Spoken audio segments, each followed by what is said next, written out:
5 పుష్పబాణాలు, పువ్వులతో కట్టినటువంటి విల్లు, తుమ్మెదల యొక్క బారు, ఆ వింటికి నారి, వీటితో పాటు మలయమరుదాయోధనరథ, మలయ పర్వతం నుంచి వచ్చేటటువంటి చందన వృక్షముల మీద గాలి ఆయనకి రథం. వసంతుస్సామంతో, చైత్ర వైశాఖ మాసంలో ఉండేటటువంటి వసంత ఋతువు యొక్క అధిదేవత అయిన వసంతుడు ఆయనకి చిలికాడు. పైగా అనంగో, అసలు శరీరం లేదు. ఈ శరీరమే లేకపోయినా ఇలా పెడదామయ్యా యుద్ధంలో అంటే ఆ గాలి దాని ఇష్టం వచ్చిన వైపు పోతుంది, చంద్రవృక్షాల నుంచి వచ్చే గాలి. అటుపోయేటటువంటి రథమైనా అంత బలహీనమైందైనా పువ్వులతో కూడుకున్నటువంటి ధనస్సు, తుమ్మెదలేమో బారు, వింటినారి, ఎదురుగుండా పువ్వులు కనబడుతుంటే వెనకాతల తుమ్మెదలు ఎక్కడైనా వరుసక్రమంలో నిలబడతాయా? అంత బలహీనమైన ధనస్సు, కొట్టేది పుష్పబాణాలతోటి. పైగా యుద్ధం చేసి బాణం వేసేటప్పుడు ధనస్సుకి సంధించి, వింటినారికి సంధించి వెనక్కి లాగాలి. ఆ స్థితిస్థాపక శక్తి ఉంటే ఆ తాడు వెనక్కి వెడితే బాణం వెడుతుంది. అసలు తుమ్మెదలతో కూడినటువంటి బారు వింటినారైతే దానికి బాణం సంధించి వెనక్కి లాగితే తుమ్మెదల మధ్యలోంచి బాణం బయటికి వెళ్ళిపోతుంది తప్ప అసలు ఆ బాణం ఎలా ముందుకెడుతుంది? అనంగో, యుద్ధం చేసేవాడికి శరీరం లేదు.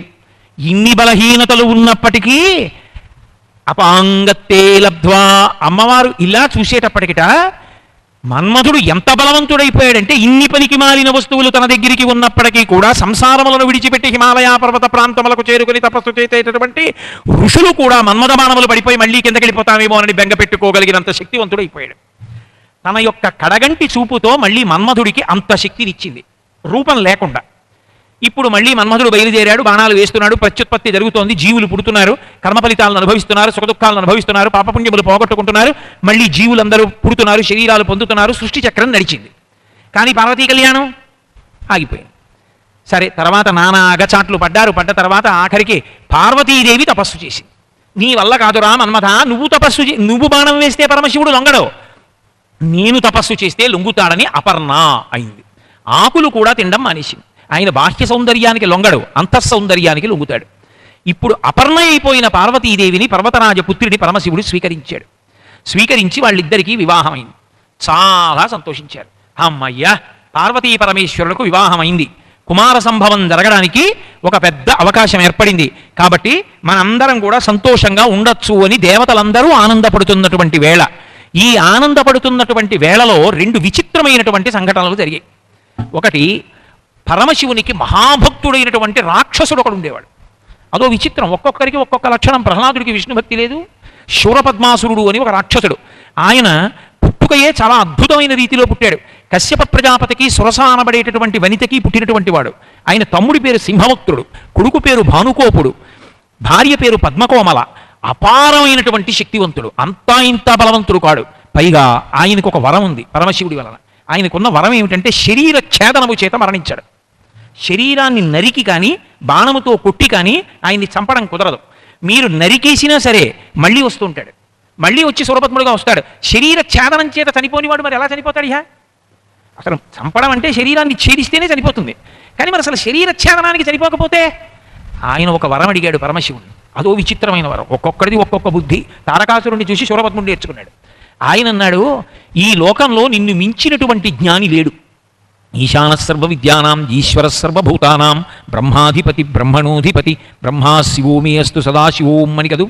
సమస్త విద్యలకి ఆలవాలమైనటువంటి వాడు పరమశివుడు. కాబట్టి నేను నిన్నొక వరం అడుగుతున్నాను. నీకన్నా మహాజ్ఞాని ఒకడు నీకు కుమారుడుగా పుడితే, ఎక్కడో పుట్టడం కాదు, నీకు కొడుకుగా పుట్టాలి. నీకు కొడుకుగా పుట్టి ఆ కుమారుడి చేతిలో నువ్వు ఓడిపోయి శాస్త్ర విషయంలో ఆయన దగ్గర నువ్వు ఉపదేశం తీసుకోవలసినంత బ్రహ్మజ్ఞాని నీ కడుపున పుడితే, అటువంటి వాడి చేతిలో నా శరీరము వికృతమైనటువంటి ఆకృతులు పొంది, అంటే భిన్నమైన ఆకృతులు పొంది వశపడుతుంది. అప్పుడు రాక్షస శరీరాన్ని వదిలేస్తాను అతని చేతిలో. అప్పటి వరకు నా శరీర ఛేదనము చేత మాత్రము నేను మరణించరాదు అన్నాడు. అంటే ఇప్పుడు పరమశివుడి కన్నా గొప్ప బ్రహ్మజ్ఞాని ఒకడు పరమశివుడికి కొడుకుగా రావాలి. అలా వస్తే శూరపద్మాసురుడు మరణిస్తాడు. తారకాసురుడికి తోడు శూరపద్మాసురుడు ఒకడు బయలుదేరాడు. వీడికి తోడు సింహభక్తుడు బయలుదేరాడు. వారికి తోడు భానుకోపుడు బయలుదేరాడు. వీళ్ళందరూ కలిసి ఏం చేస్తుండేవారంటే పగటిపూట అంతా దేవతలతో యుద్ధం చేయడం, వాళ్ళని చీకాకు పరచడం. చీకటి పడేటప్పటికీ క్రౌంచ పర్వత గుహల్లోకి దూరిపోవడం. సుబ్రహ్మణ్యేశ్వర స్వామి వారు పుట్టిన తర్వాతే ఒక్క బాణంతో క్రౌంచ పర్వతపు గుహలన్నీ భేదించాడు. అందుకే క్రౌంచ సురేంద్ర పరికండన శక్తి శూల పాశాది శస్త్ర పరిమండిత దివ్యపాణి శ్రీకుండలీశ కృతకుండ శిఖీంద్రవాహ వల్లీశనాథమ మదేహి కరావలంబం అంటాం. ఇప్పుడు శూరపద్మాసురుడికి వరం ఇచ్చాడు. తప్పకుండా నాకు అటువంటి బ్రహ్మజ్ఞాని అయినటువంటి పుత్రుడు కలిగి ఆ పుత్రుడు నన్ను శాస్త్రజ్ఞానమునందు మించినవాడైతే నన్ను ఓడిస్తే నేను అతని దగ్గర ఉపదేశాన్ని పొందగలిగితే అటువంటి పిల్లవాడికి నీకు యుద్ధం జరిగితే వాడు నీ శరీరాన్ని ఛేదించినప్పుడు నువ్వు భిన్న శరీరాలు పొంది అతనికి వశవర్తి వగుదువుగాక అని వరం ఇచ్చాడు. ఇవన్నీ ఎప్పటికి జరిగే విషయాలు. తారకాసురుడికి తోడు వీడు.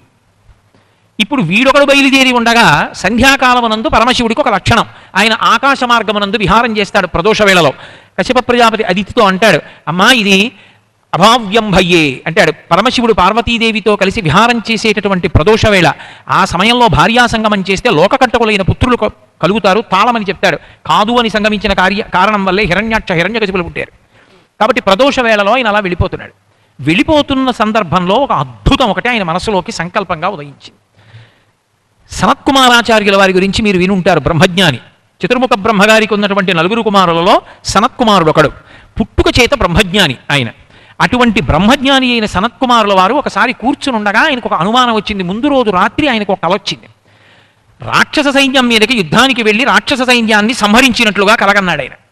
ఇదేమిట్రా, ఎప్పుడూ బ్రహ్మమునందు రమిస్తూ ఇది మంచిది, ఇది చెడు, ఇది సుఖము, ఇది దుఃఖము, ఇది ఎత్తు, ఇది పల్లము అన్న భేదం లేకుండా అన్నిటి యందు సమాన భావనతో ఉండేటటువంటి నాకు రాక్షసుల పట్ల కోపం, వాళ్ళని యుద్ధంలో చంపడం, ఇలాంటి కల వచ్చింది ఏమిటి? అనుమానం వచ్చి తన తండ్రి అయిన చతుర్ముఖ బ్రహ్మగారి దగ్గరికి వెళ్ళాడు.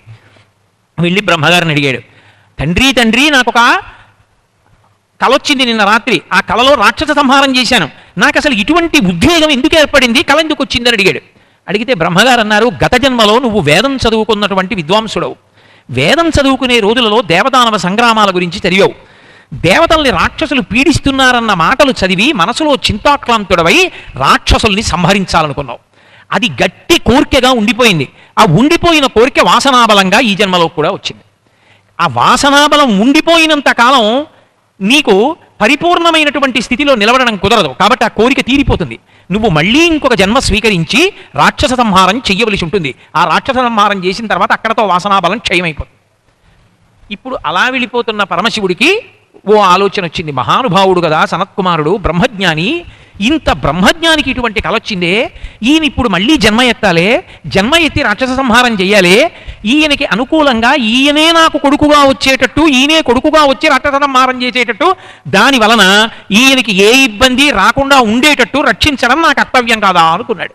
అనుకుని పార్వతీ పరమేశ్వరులు కిందకి దిగొచ్చారు. సనత్కుమారుల వారు అంతటా బ్రహ్మాన్నే చూస్తుంటారు. వారికి కొత్తగా పార్వతీ పరమేశ్వరులు వస్తేనే బ్రహ్మం కాదు, అక్కడ కనబడినటువంటి కర్ర ముక్క దగ్గర నుంచి ప్రతి వస్తువుని బ్రహ్మంగానే చూస్తారు. అందుకే ఆయన లేవలేదు, నిలబడలేదు, నమస్కారం చేయలేదు. ఆయన పని ఏం చేసుకుంటున్నారో అదే చేసుకుంటూ అలాగే కూర్చున్నారు. పార్వతీ పరమేశ్వరులు ఇద్దరు వచ్చి సనత్కుమారుల వారి దగ్గర అలా నిలబడ్డారు చాలాసేపు. ఆయన చూశాడు, ఏమీ అనలేదు. పరమశివుడు కాసేపు ఆగి ఆ బ్రహ్మజ్ఞాని యొక్క వైభవాన్ని చూడాలని ముచ్చటపడన్నాడు. లోకానికి తల్లిదండ్రులమే, పార్వతీ పరమేశ్వరులమే, మేము వచ్చి నిలబడితే కనీసం నమస్కారం చేయలేదు, కాబట్టి నిన్ను నేను శపిస్తానన్నాడు. అంటే సనత్కుమారుల వారు అన్నారు, అసలు నమస్కరించడానికి రెండో వస్తువు ఒకటి ఉన్నదా అని అడిగాడు. ఉన్నది ఒక్క వస్తువేగా, బ్రహ్మమే ఉన్నది. బ్రహ్మమునకు నమస్కారం ఎందుకు చేస్తుంది? ఉన్నది ఒక్క వస్తువే. కాబట్టి నాకు కొత్తగా ఒకటి వచ్చిందని దానికి నమస్కారాలు చెయ్యాలని అనిపించదు, ఎందుకంటే నాకన్నా భిన్నంగా ఏదీ లేదు కాబట్టి. ఇవి బ్రహ్మజ్ఞానుల యొక్క స్థితి పిచ్చివాడి స్థితిలో ఉంటుంది. మనకి అంత త్వరగా అర్థమయ్యేది కాదు. అందుకే బ్రహ్మజ్ఞానిని చూస్తే లోకం పిచ్చాడు ఉంటుంది.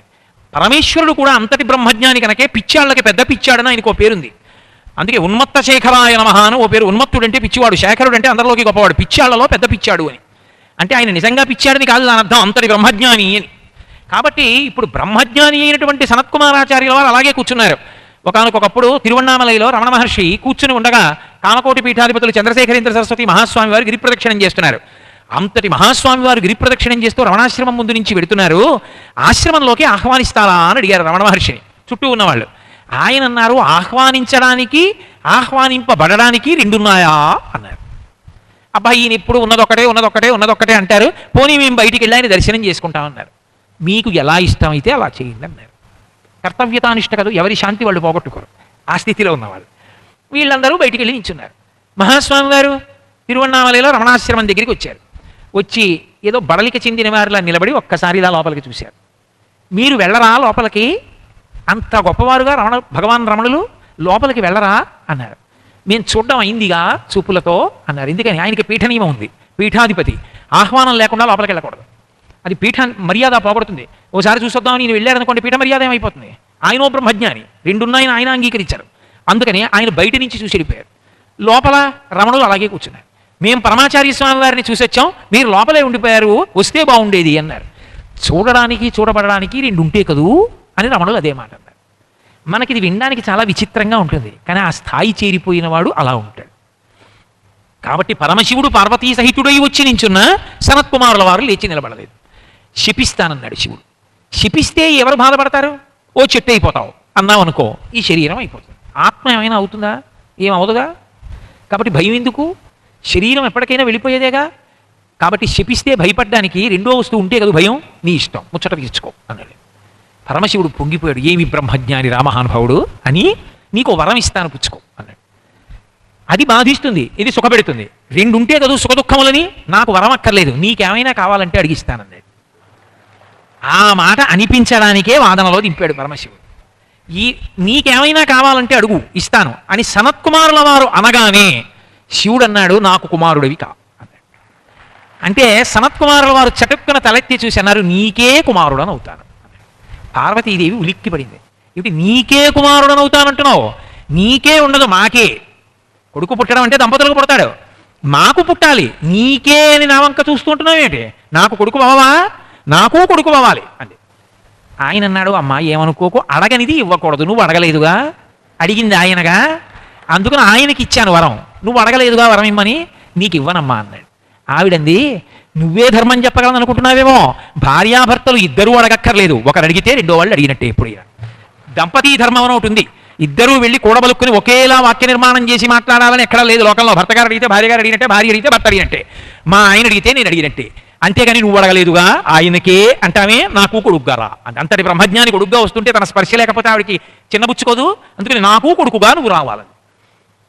ఆయన ఒక్కసారి ఆలోచించి అన్నాడు, అమ్మా ఏమనుకోకు, ఎంత జగన్మాతవైనా ఎంత పార్వతీదేవివైనా అధోముఖంగా నీ కడుపులో పడుకుని కాళ్ళు పైకి పెట్టి తల కిందకి పెట్టి పిండాకృతి ఏర్పడుతుండగా నేను విసర్జించిన మలమూత్రాల మధ్యలోనే నేను ఉండి అందులోంచి వచ్చిన పురుగులు నన్ను కుడుతూ ఉంటే గర్భస్థ నరకాన్ని అనుభవించి ప్రసూతి వాయువు తోసేస్తే బయటికి వచ్చి యోని సంభవుణ్ణి కాలేనమ్మా, ఏమనుకోకు. కాబట్టి నీకు కుమారుడుగా రావడంలో ఇంత ఖేద ఉంది కాబట్టి నీకు కుమారుడను కాను, శివుడకు కుమారుడను. శివునికి కుమారుడైనప్పుడు నీకెందుకు కుమారుణ్ణి కాను? కుమారుడని అని ప్రేమించు, కొడుకుగా లాలించు, తప్ప నీకు కొడుకుగా గర్భస్థవాసం చేయను. ఆవిడంది, ఎంత మాట అన్నావయ్యా, ఇంతటి బ్రహ్మజ్ఞానివి, ఇంతటి మహాత్ముడవు, నువ్వు నాకు కుమారుడుగా రావా? రాకపోతే ఎలా కుదురుతుంది? కాబట్టి మన మధ్య ఒక ఒప్పందం చేసుకుందాం. పోనీ నువ్వు నాకు నా గర్భవాసం చెయ్యవద్దు, నాకు కుమారుడిగా నా శరీరం నుండి బయటికి రావద్దు. హిమాలయ పర్వత ప్రాంతమునందు నా శరీరము వేరొక రూపంతో ఉంది. ఎందుకు ఉన్నది అంటే, ఇది త్రిపుర రహస్యంలో ఉన్న విషయం. ఎందుకు ఉన్నది అంటే, ఒకప్పుడు భస్మాసురుడు తపస్సు చేసి పరమశివుణ్ణి వరం అడిగాడు. ఎవరి నెత్తి మీద చెయ్యి పెడితే వాడు కాలిపోవాలి. రాక్షసుల కోరికలన్నీ అలాగే ఉంటాయి, ఒక్కొక్కడిది ఒక్కొక్క ఉన్మాదం. కాబట్టి ఎవడి తల మీద చెయ్యి పెడితే వాడు కాలిపోవాలని అనుగ్రహించమన్నాడు. ఎవడి కర్తవ్యతానిష్టం వాడిది, తథాస్తు అని శివుడు అన్నాడు. ఆయన పరీక్షించుకోవాలనుకున్నాడు, ఆ శక్తి వచ్చిందో లేదో. ఎదురుగుండా శివుడే కనపడ్డాడు, నీ నెత్తి మీదే పెడతానన్నాడు. కాబట్టి ఇప్పుడు పరమశివుడే పరిగెత్తాడు అనుకోండి, లోకంలో పెద్ద వార్త అవుతుంది, భస్మాసురుడు వస్తే పరమశివుడు పరిగెత్తేటని. ఎందుకు పరిగెత్తాడు? అదో పెద్ద వార్త కింద తర్వాత రోజు దినపత్రికలో పెద్ద పెద్ద అక్షరాలతో కనపడింది అనుకోండి, అందరూ చదివి వాడు వస్తే పారిపోతారు చేయించుకోకుండా.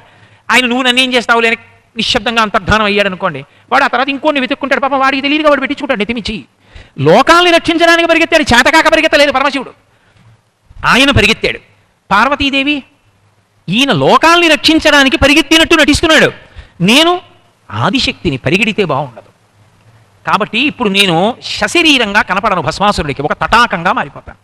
నీటికి నిప్పుకి చెల్లదు, నీటిని కాలుద్దామా అని సరోవరంలో పెడదామన్న బుద్ధి వాడికి రాదు అని తన శరీరాన్ని ఒక తటాకంగా మార్చింది హిమాలయ పర్వతముల మీద. దానికే శరవణ తటాకం అని పేరు. తర్వాత మళ్ళీ అమ్మవారు శరీరాన్ని పొందినా ఆ తటాకాన్ని అలాగే ఉంచింది, ప్రేమ మీర ముచ్చటతో అలా వదిలేసింది. ఆ తటాకానికి కాపు ఉంచింది, అందులోకి ఎవరు ప్రవేశించరు, అందులో ఎవరు కాలు పెట్టరు, చెయ్యి పెట్టరు, స్నానం చేయరు. కాబట్టి నువ్వు పుట్టే ముందు ఎలాగో శివుడికి ఒకడికే కుమారుడిగా పుడుతున్నావు కనుక ఏ స్త్రీ గర్భంలోంచి రావు, ఏ స్త్రీ గర్భంలోంచి రావు. కాబట్టి శివవీర్యమునకు కొడుకుగా వస్తావు, శివుడికే కొడుకుగా రావాలి. కాబట్టి ఆ వచ్చేదేదో శరవణ తటాకంలోంచి పైకి రా, నా శరీరంలోంచి వచ్చినట్టు. అప్పుడు పార్వతీ పరమేశ్వరులకు కుమారుడు అవుతావు, కానీ పార్వతీ స్పర్శ ఉండదు.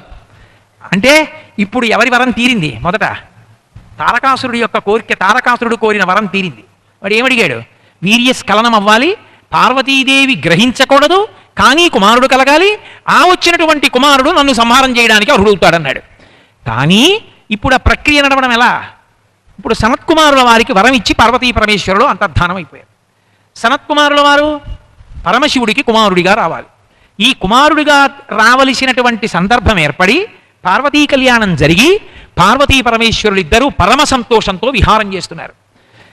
నేను మీతో చెప్పాను కదా, పరమశివుని యొక్క విహారం అంటే పార్వతీదేవితో కలిసి ఆయన సంతోషం అనుభవించడం అంటే అది కొన్ని దివ్య వర్షములు నడుస్తుంది. దేవతలందరూ చూశారు. వీళ్ళకు ఒక విచిత్రమైన ఆలోచన వచ్చింది. ఒరే, పార్వతీదేవితో పరమశివుడు కలిసి ఆనందాన్ని అనుభవిస్తున్నాడు, ఆయన వీర్యము స్ఖలనమవుతుంది. పార్వతీదేవి మాత్రమే ఆయన తేజస్సు జారిపోయేటట్టు చేయగలదు. ఎప్పుడో అప్పుడు ఆయన తేజస్సు జారుతుంది. జారితే ఒక మహాభూతం ఒకటి పుడుతుంది. పరమశివుణ్ణి మించిన వాడు లేడు ఇప్పటి వరకు, అంతటి మహానుభావుడు ఆయన. శ్రీశైలే స్వర్ణశృంగే మణిగణరచితే కల్పవృక్షాళి శీతే స్పీతే సవర్ణ రత్నస్ఫురిత నవగ్రహే దివ్యపీఠేషు మార్గే ఆసీన సోమచూడ సకరుణనయన సంగన స్మేరవక్ర శంభుశ్రీ భ్రమరీశ ప్రకటిత విభవో దేవతా సార్వభౌమ. దేవతా సార్వభౌముడు. ఇప్పుడు అటువంటి వాడికి అంతకన్నా గొప్ప శక్తితోటి పుడితే ఇంద్రుడి భయం ఏమిటంటే ఇంద్రపదవి కోసం వస్తాడేమో అని. అందుకని పరమశివునికి స్ఖలనమైనటువంటి వీర్యము పార్వతీదేవి యందు ప్రవేశించకుండా మనం ప్రయత్నించాలి అని అకస్మాత్తుగా ఒక విర్రి ఆలోచన పుట్టింది. ఈ ఆలోచన పుట్టడానికి కారణం కేవలం వాళ్ళదే కాదు, శివమాయ మోహితులయ్యారు. ఎందుకని? మళ్ళీ మీరు వెనక్కి దీన్ని కలుపుకోవాలి. సనత్కుమారుల వారికి వరం ఇచ్చున్నాడు పరమశివుడు, పార్వతీదేవితో సంగమం ఉండదు, తన యొక్క తేజస్సుకి కుమారుడిగా సనత్కుమారుల వారు వస్తారని. మరి అప్పుడు వీళ్ళందరూ వెళ్ళి ప్రార్థన చేయాలి, లేకపోతే భర్తృధర్మం చెడిపోతుంది.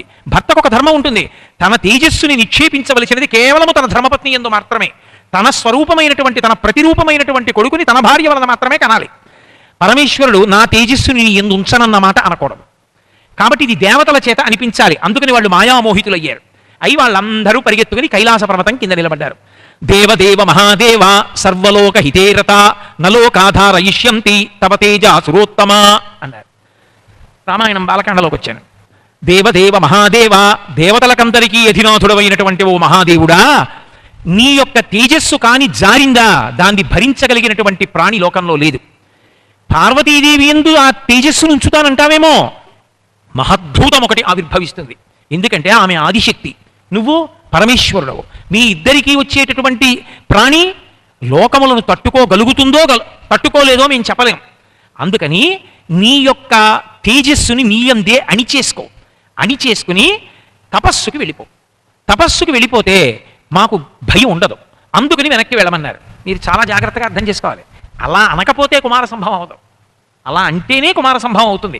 పార్వతీ స్పర్శ లేని కుమారుడు వస్తే కానీ తారకాసుర సంహారం అవ్వదు. వాళ్ళ నోటి వెంట ఆ మాట రావాలి, సనత్కుమారుల వారికి ఇచ్చినటువంటి వరం నిజమవ్వాలి. అందుకని శివమాయ చేత మోహితులయ్యారు. మళ్ళీ మళ్ళీ చెప్తున్నాను అందుకే ఆ మాట నేను. అందుకని వీళ్ళందరూ వెళ్ళి పరమశివుణ్ణి పిలిచి ఎలుగెత్తి అరిచారు. ఆయనకో లక్షణం ఉంది, ఆర్తత్రాణపరాయణుడు. ఎటువంటి కార్యంలో ఉండనివ్వండి,